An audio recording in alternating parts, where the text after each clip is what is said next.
Hey, welcome to the Broken for Better podcast. We're a nonprofit organization with the purpose of equipping your marriage and strengthening your family so that your tomorrow can be better than your today. Enjoy the episode. Welcome back. Welcome back. That's right. 2024. 2024. Look at this. And our new little setup here. I know. We got some new digs. Welcome in. Yes, welcome. Our living room. We are Broken for Better. Looking forward to another year of podcasts. Looking forward to another year of conversation. I can't believe the whole year's passed already from last year. I know. Bonkers. Crazy. Literally bonkers. We got a new setup this year. A little different. Okay. A little different. So we have our podcast every week, obviously. Yep. But this is exciting. The last week of the month, right? Last Thursday of the month, usually is the fourth Thursday. If you join us, you don't even have to join us on all the pods, but if you join us in any way becoming a monthly supporter, you get free access to online virtual team coaching. That's it. So we're going to have our own little closed private Facebook group. Yes. Broken for Better live marriage coaching. Yeah. And we're really excited about it. You know, being a nonprofit, we're not in this to make a bunch of money. We're not in this to do this. Nope. For that reason. We are literally here so that we can continue to sow into marriages. Yeah. And being a couple that, you know, as many of you know, nearly lost ours, this is extremely important to us. So the 3 weeks worth of pods where it's just you and I talking about a topic, then that fourth week is going to be a completely different topic. Yes. But we'll give you applicable tools. How about that? Oh, that's a big word. I actually shocked myself with that. I was applicable. Like, that's a man. Well done. Already 2024, and I'm killing it. And they can ask live questions. We can engage, and we can get some a little bit more to the nitty gritty. Yeah, these pods are we just kind of have to lay out. Hey, here's the problem. Here's the application. Here's a tool that you could do. That's our kind of flow of how we do these pods. But on those, we'll actually answer live questions. We'll talk about it, share a lot more stories. Yeah. Should be really good. I'm excited for it. No, I am too. I can't wait. Part of it's just doing it with your best friend. It's like, absolutely. Here we are. You know what I mean? Yeah. No, listen, but today, we get to talk about a topic that I really believe is far more prevalent. Messed up. See, there it is. I'm back to normal. Far more prevalent in marriages than people want to talk about. Yeah.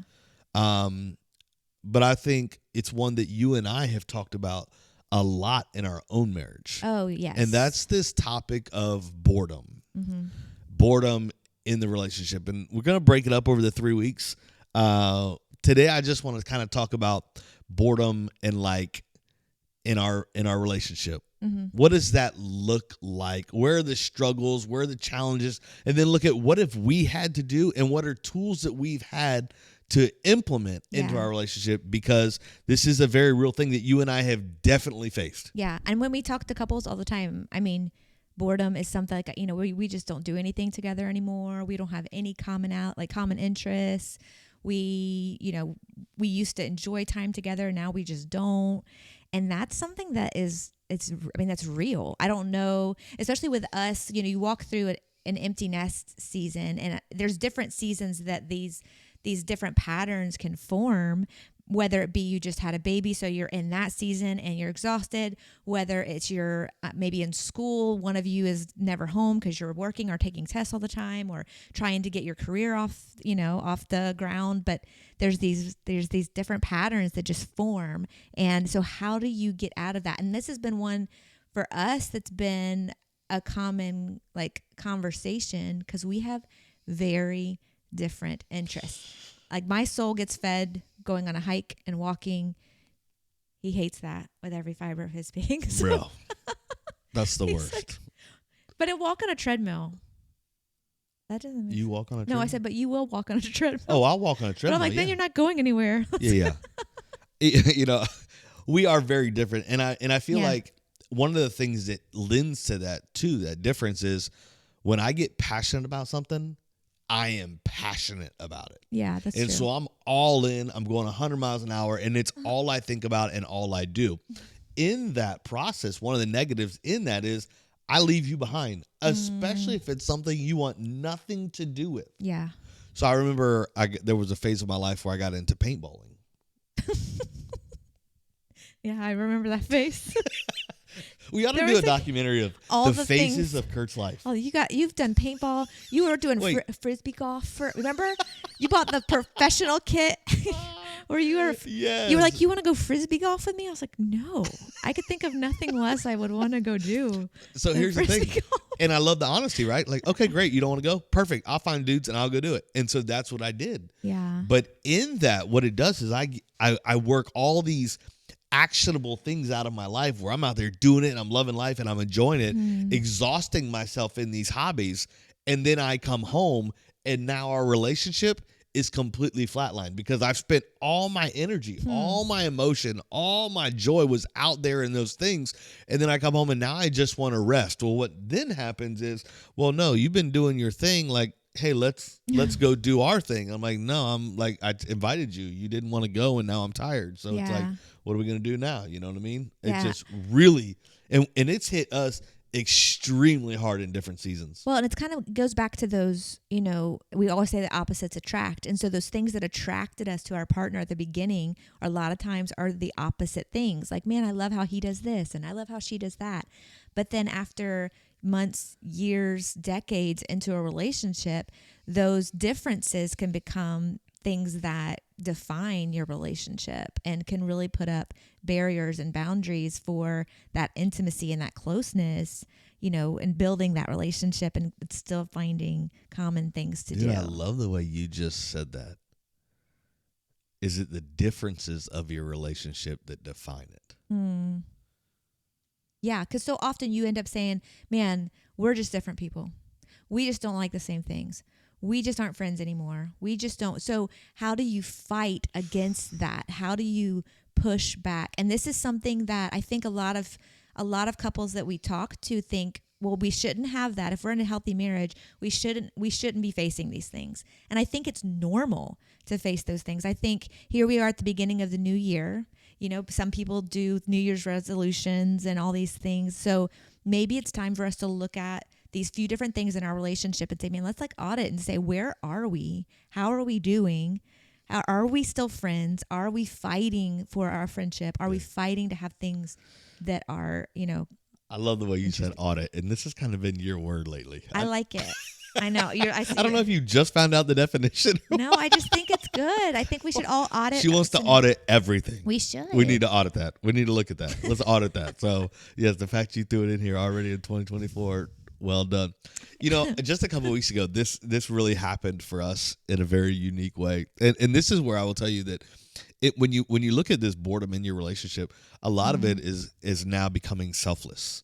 Okay, maybe you're bored and your partner doesn't want to do what you want to do, and so I would encourage you. Listen, let's not start with that. Let's start with do something they want to do. Well, they don't want to do anything. No. They want to do something. Yeah. It just may not be what you two have typically done in the past, or it may not be what you like to do, so they won't even tell you. So, it may be, and this just happened a couple weeks ago. I had spent a lot of time with dudes. Like, I had played golf a couple times a week. I had a video game night with my friends. Like, I mean, it was just me. It was in a short amount of time. Fight night. We had done, it was just a lot. Yeah. Well, then my wife so graciously came to me and said, okay, tonight it's our night. And I'm like, okay, what does that mean? She goes, you are mine this evening. So I was like, yes, let's do it. And she's like, no, we're going to do something. Like, we're going to do board game, watch a movie. And I'm like, okay. Now, immediately for me, these aren't my go-to things. Yeah. Movies, I normally fall asleep. Board games, I normally beat you. It's it's kind of like whatever. Nice try. It's like this thing. So I've immediately got to go to, okay, this is selfless now. She is literally looking me in the eye and going, I need time with you tonight. Yeah. So I'm like, sweet, what do you want to do? And then I get the text. I know what I want to do. I'm like, yes, this is easy. I want to watch the Taylor Swift Eras Tour movie. I hadn't seen it. I wanted to see it. But you said yes. I immediately, because this is selfless. Right. You said yes. This is selfless. So I'm like, and I literally looked at my phone and I'm thinking to myself, you've got to be kidding me that I'm about to watch this Taylor Swift movie. I don't want to watch this movie there's no part of me. So I'm like, yes, I would love to. And I'll never forget your text. It was like, yay, with 150 exclamation points. Like she was waiting for a fight. You know, I like, wasn't I don't waiting want for to a fight. I just thought you'd be like, babe, seriously. But it was selfless, and I knew it was a selfless act of you. It was. And you were filling my tank. And I did communicate, hey, we haven't spent a lot of time together.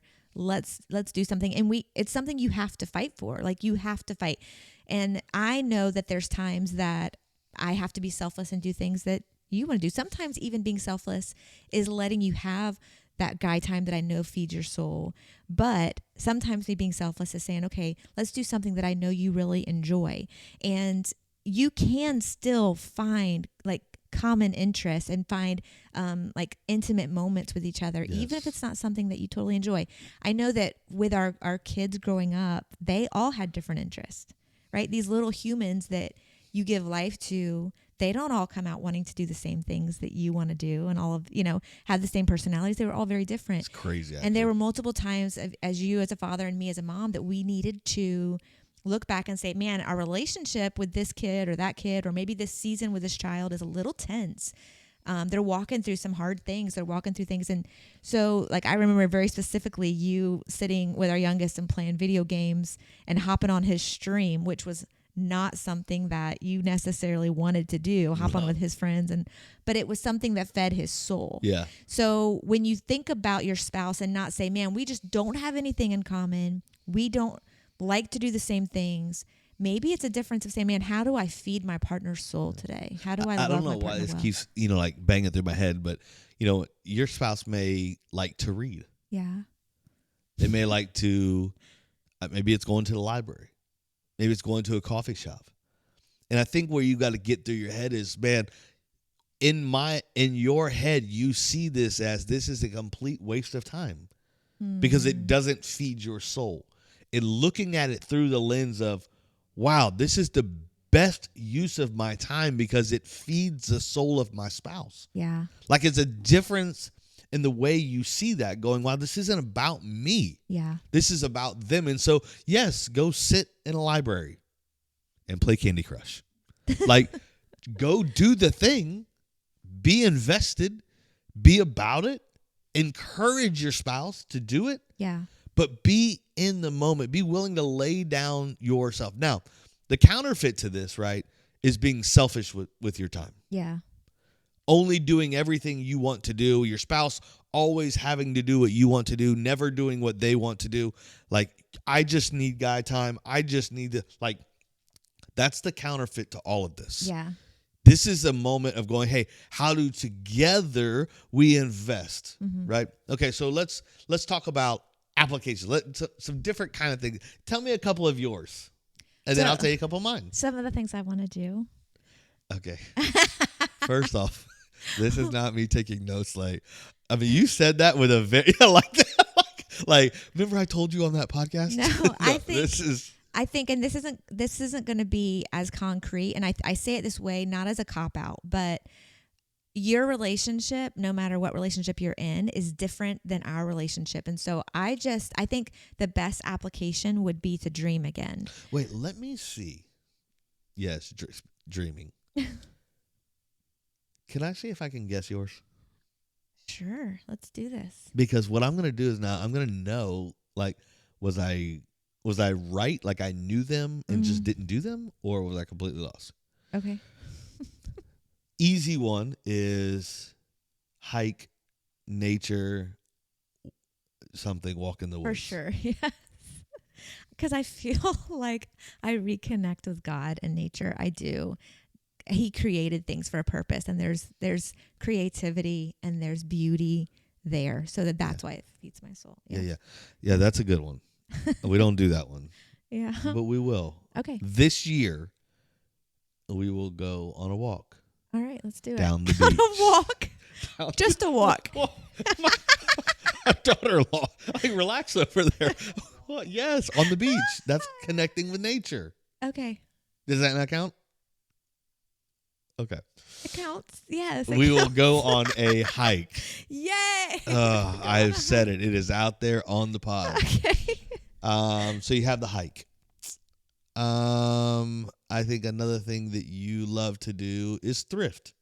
I do love to thrift. That feeds your soul. I do love to So I thrift. promise you, I will go thrifting with you. That sounds amazing. And I will be in the moment. Last time we went thrifting, I wasn't in the moment. So I will be in the moment. That would and be amazing. A third thing that you love to do. What's a third thing that I don't know about? I don't even know. Oh. So I think I feel really good right now. I'm like, whoa. yeah. Okay. Good. I don't even know. Yeah, we just like to do a lot together. So I don't know like the things that are specific to you. Okay, what about me? Okay, you like competition of any sort. I do. So whether or not it's putt-putt or bowling. You hate putt-putt. I hate putt-putt, you guys, because love I just don't want to compete. Let's just have fun. Yeah, I don't know. I do like to compete. I do like to compete with like cards and like board games though. But so competition of any kind. Okay. And then secondly, okay, well, we're going to talk about this more in the third week, but anything intimacy related. Yeah, that one's Okay. Wow. that could be packaged in any form. So that would be There it is. that would be yeah. Okay. Okay, so something else. Wait, so you're saying you do more of that? Maybe more. I don't that- know. We'll try. If I'm hiking more. I mean, All right, listen. wait. So So, here- is there another one that you think that would fuel your I think soul? two's good. Okay, so I I think think you said it. I mean, I don't know. I know it's kind of hard, right? But here's the why. I like the fact that you literally said, "Let me guess and ask." The application, the dream again, that I think is important is the conversation. Yeah. Like having the conversation, not when we're in the heat of the moment, going, "We don't ever do anything that we enjoy. I don't like anything you like," and getting in an argument about it. Having a conversation. Back to my word audit, and saying, "Hey, how are we doing when it comes to like things that feed your soul, Yeah. things that feed my soul?" You know, it's funny you say because I literally just put myself on blast on a podcast and told you I don't know the third. Be okay to admit, hey, listen, we're past. I don't know. Yeah. I don't know what you like to do. We haven't had this conversation. Especially if life's been Help crazy me. and hasn't been about you walk through seasons that are, I mean, we've walked through the worst of the Yeah. worst. And so it's like, you get through seasons, you're like, man, okay, what we need to like look and reevaluate. We should audit. We should audit. Yes. We're not going to say that Okay. word anymore. We're All done right. with it. Be okay not knowing. Yeah. Learn together. Have Yes. the hard conversation. Yeah. But then just be willing to do it. Yeah. Try it. I promise you, as you try it, you will begin to see and reap the benefits of spending time together. Yeah. Listen, I say this all the time, and I'll probably say this every pod. Do you know what I'm going to say? You love me. I do love and I you. love you too. And I love spending time together. And I love when we make new memories and do new things. Me so too. thank you for that. Thank you for making it important for our Yes. family. So that's been good. You too. Thank you. We love you guys. We will absolutely see you next week as That's we right. continue this topic That's right. of boredom in your relationship. Once again, we want to say thank you for tuning in to this week's episode. Our true desire is this has brought value to you, your marriage, and or your family. The fact is, we can't do what we do without the support of you. By your liking, subscribing, and sharing this content, it reaches to those that are beyond our reach. Also, we would encourage you, check out our website, brokenforbetter.com. Become a monthly supporter because by you supporting us, you too are making a difference in marriages. We want to stay connected with you. So follow us on all the different social media platforms at Broken for Better, because on those different platforms, we're going to be giving tools, we're going to have events, all the different ways that we can stay connected, and we want to be connected. One of the terms that we've adopted is if your marriage will visit a fitness center, you too can avoid a trauma center. We truly believe in marriage coaching. It doesn't matter what season of life you're in, whether your marriage is a 10 or whether your marriage is a 1. We offer marriage coaching to take it to another level. Thank you for joining us.